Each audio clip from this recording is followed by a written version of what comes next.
বাংলাদেশিদের এটাও হাট ছাড়া হলো। আসসালামু আলাইকুম, সবাই কেমন আছেন? আমি আপনাদের ভাই জাহিদ, বাংলা টু মালাডার থেকে। ওকে, মালয়েশিয়ার প্রধানমন্ত্রী একটা ইউনিভার্সিটি অনুষ্ঠানে বলছেন 30 দিনের ভিতরে রেস্টুরেন্টে যেগুলো কর্মী সংকট আছে, আহ, বিদেশি কর্মী সংকট, ওয়ার্গা মানে প্যাকেট যা আসেন বলছে, এখানে বিদেশি কর্মী সংকট আছে, সেগুলো 30 দিনের ভিতরে পূরণ করতে হবে। খুব ভালোভাবে বুঝবেন। এখানেও আমাদের বাঙালিদের কপাল না এটা, কারণ কি মালয়েশিয়ায় বর্তমানে কলিং কোলা বিভিন্ন দেশ থেকে লোক আসতেছে, কিন্তু বাংলাদেশিদের জন্য এখনো চালু হয় নাই। সিন্ডিকেটের জন্য সিন্ডিকেট করে সময় চলে যাচ্ছে।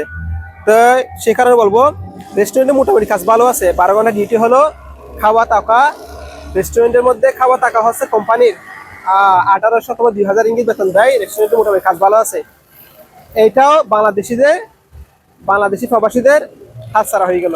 ওকে, সেজন্য আমি বর্তমান সরকারকে বলবো, অথবা যারা কর্মরত আছে তাদের বলবো, তাড়াতাড়ি আপনারা আলোচনার মাধ্যমে আপনারা কলিং ভিসা চালু করেন, যাতে আমাদের